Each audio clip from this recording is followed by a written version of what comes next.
I know I'm going through a little bit of a purple thing here, and I understand the purple thing may be getting out of hand. I don't have a purple cup, but I just love the way that these look. Simplicity in gaming is something that I know that I have appreciated, especially as a young kid and now as an adult. Seeing my daughter play video games or start to get into video games with me is something that I am absurdly and just undefinably, incalculatably, and I don't know if any of those adverbs work, but I'm excited, so excited. And watching her play video games has really got me thinking. What is the simple nature of it all? Yes, she's playing a very simple and easy game, or I don't know if it's necessarily easy, but Super Mario Wonder isn't overly complicated. It is a very left to right. Well, it's actually not all left to right. Anyway, it is a 2D platformer. A great start for any kid. But watching her play it, I see how she plays. She just knows going left and right, and jumping, of course. And her timing isn't at all like mine or yours, even if you're someone who plays platformers. Her understanding of holding down Y, is it, or X? What is it? It's Y while running to speed it up. She only does when she absolutely needs it. And as far as all the different badges are concerned and how she is going to use the hat to her advantage or whatever extra skills that are there, she doesn't really do it because she doesn't need it. She has progressed greatly through the game, and it's quite impressive. But looking at it, and I go, she's not trying to collect every single Wonder Seed. She doesn't even know that there are more to collect per level, and there is an innocence to her gameplay that I am noticing and very, very envious of. She has no clue about speedrunning. She doesn't understand the 100% type of, I guess, aspect of these types of games, and she certainly doesn't know anything about secret levels. All she understands is that she can be Mario, Peach, Luigi, Toad, Nabbit, or Yoshi, Daisy even, and she can run around in this wonderful, crazy world trying to collect Wonder Seeds and become all of these different things. She doesn't know what a Steam Deck is. She doesn't know what a PlayStation Portal is. She doesn't know what anything is. She doesn't know what an RTX 4090 is. She just knows Mario. She just knows Donald, Goofy, Mickey in Kingdom Hearts. She only knows what I've shared with her.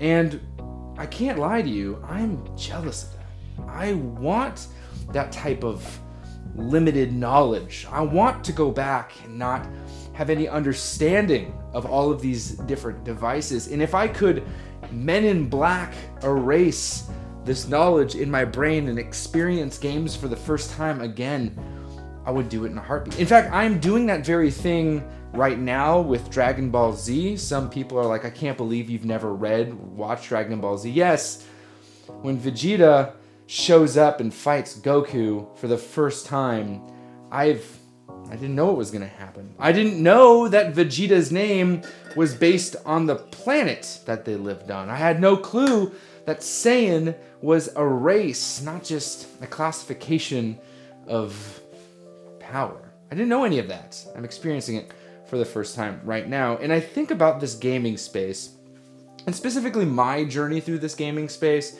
because of doing it publicly on YouTube, and I realize that I am someone who has been looking past a lot of the fun in it all to be a part of the conversation, be a part of the next greatest and latest, and I have resigned to that fate. And in some ways, you know, it's necessary to be on YouTube doing this, but I want to say I just don't want to do that anymore. I don't want to do this for clicks. I don't want to do this to be the for guy. I want to do this with. I want to do gaming with others. I want to have this be a place where I get to share with you the experience of gaming, share with you the stories of gaming, share with you the very, very joy that is playing video games and not worry, if I may, about covering the fact that PlayStation is releasing a state of play today and they could be talking about new hardware. Not worry about the rumors, the latest and greatest that Nintendo may be coming out with. Not worry about discussing Ubisoft's terrible business practices, anything like that. I just want to share in this hobby again. I just want to experience this again. And I look at my daughter, I look at my very little awesome warrior child, and I see her playing the game, and as she goes, her foot raises up in the air as she's playing, and she is trying to move the controller every which way, and I love watching it because all that exists is Yoshi, Goombas, and purple coins. Oh, purple. I know that I have gotten lost in the business end of things, and I had a really sobering conversation in the Discord community yesterday about all of this, and it really led me down this path of understanding, this path of what is the whole purpose of video games. And while YouTube as a whole and this whole space is a business on the back end, I want to see how far can someone get just by experiencing, just by creating, and not by feeding into anything that exists here. I look back at other creators in this space that have inspired me, such as Casey Neistat and Peter McKinnon, two of which who are not at all in the gaming niche. They're not in the tech niche. Well, Casey maybe in some ways, but they're not in any of that. They were just people who talked about what they loved, and I want to do just that, talk about coffee and gaming, but really coming back to the main point, the simplicity of it all. I know you look at all this stuff and there's lots of busyness, but if we were to distill what you're looking at right behind me, you would see the very simple nature of what I enjoy. I enjoy Mario and Zelda, two franchises that are simple. Really, there's not too much complexity. I mean, the Zelda story as a whole can get quite complex, but I think that complexity is the wrong C word to use. Maybe convoluted is a better one to use, but Zelda as a whole is, or the Legend of Zelda rather, is such a beautiful story. I look at this right here, Calvin and Hobbes. Calvin and Hobbes, which was given to me by my father, who introduced me to Mario and all of the games there. I look at this, my new obsession, manga, which is sitting in stillness and reading and enjoying a story that was written ages ago. Nothing new there. I look at the history of Nintendo's video game systems behind me with some odds and ends, like a guide to Japanese role-playing games, a very genre that I've fallen in love with. I look at the history of Nintendo's video game controllers, and I look at the simplicity that's here, and I realize that I have an opportunity, we have an opportunity as a gaming community, as fathers to our children, introducing them to video games or playing with them, to simplify a lot of this, to rather than, and I know this may be more of a creator's dilemma, but rather than chase after the new and flashy and crazy, exciting, whatever, sit back and just enjoy, look back at games that were magnificent and wonderful and incredible in their own time.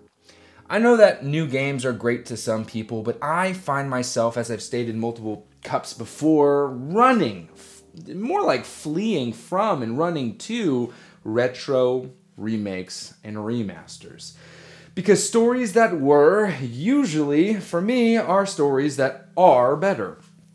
And the stories that are coming out are stories that will be forgotten.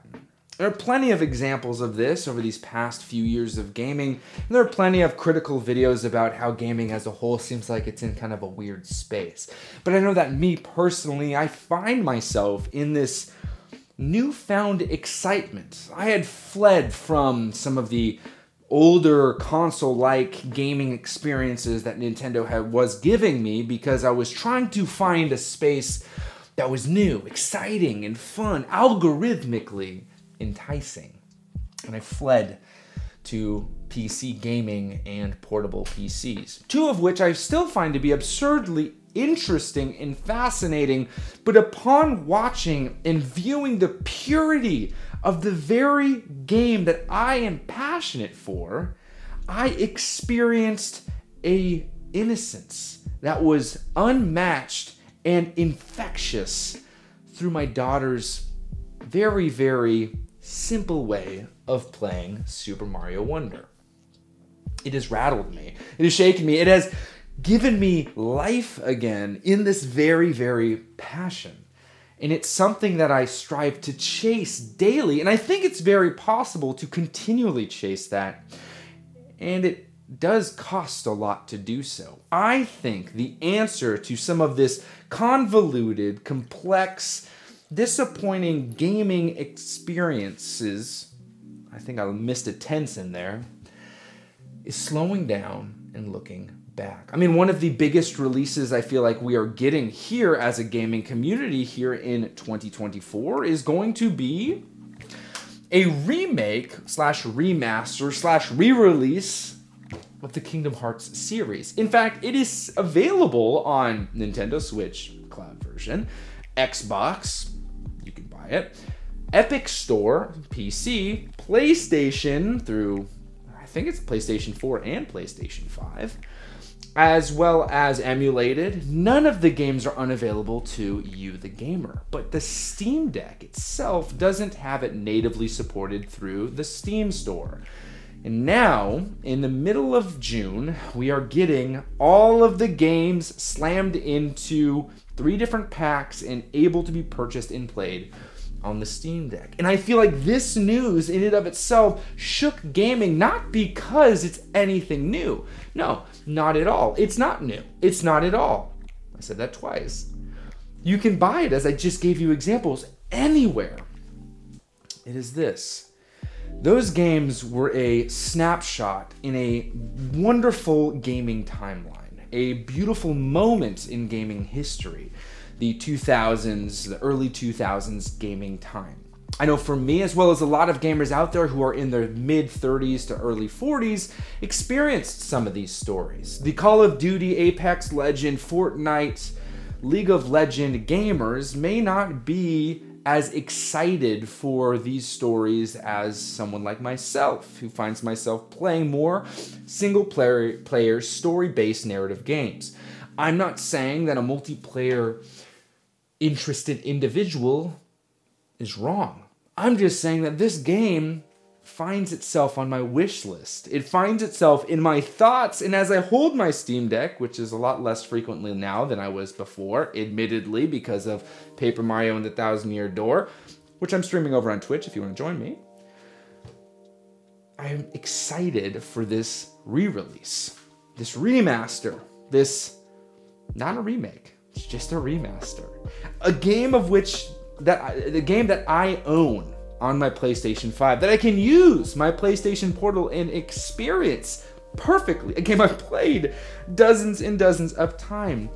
I count the seconds for its release on a device that I find to be very, very fun to use. And I look at that and I go, why?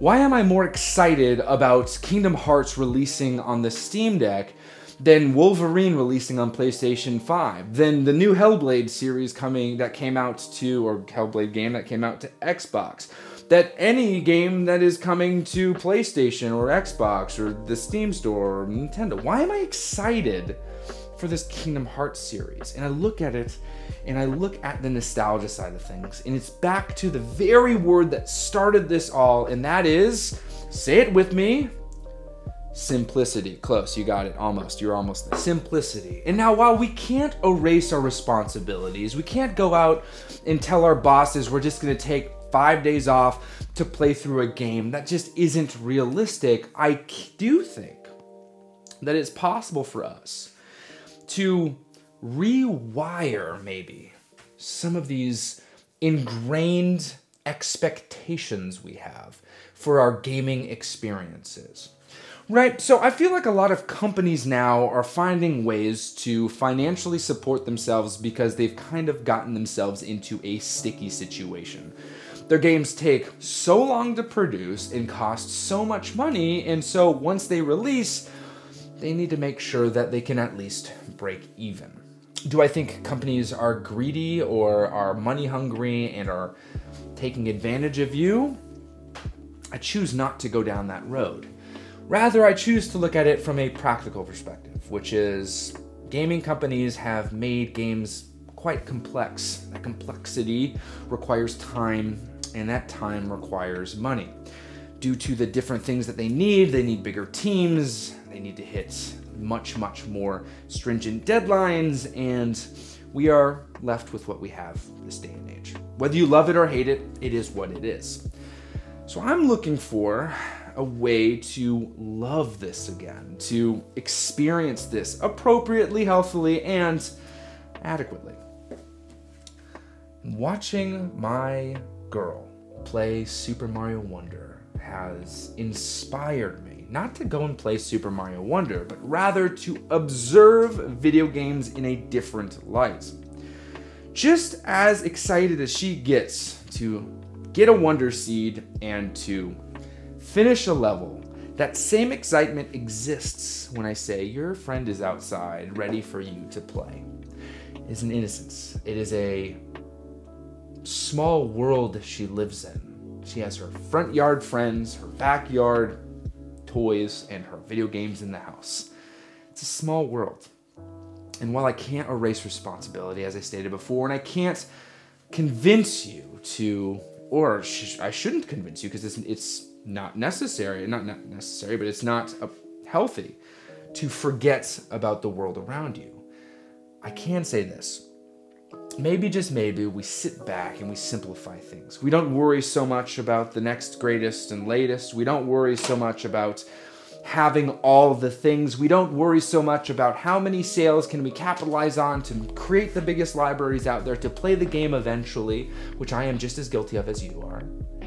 We instead decide, especially some of us who are parents, to sit back and enjoy this wonderful hobby we have, and we take the simple route. We decide we're going to just grab one of our favorite consoles we have, and just that's where we're going to do it. We're not going to compare, is the frame rate on this better than the frame rate on that? Will I be able to play it in this? Can I have cross saves on that? We just sit down and play. I know for me, making unwise decisions on my frame rates has led to some of the better experiences. And I say it that way on purpose. Purchasing games that would not perform well on certain devices lent me a better experience because that device itself was more inspiring to play. The reason why a portable Papa exists is because the necessity to have flexibility in your gaming hobby is absolutely crucial. And without it, no games will get played. But I would argue that a portable Papa can experience a much more exciting gaming situation if they add simplicity to it. So maybe simplifying is the answer. And I think for me, my experience has been better when I stopped thinking about all the ways I could and rather just did. So I'll leave you with that today. I hope that was somewhat relatable in some way, and if it wasn't, the wise words of Obi-Wan Kenobi. Move along. Okay, that's all I got for you today. Happy gaming.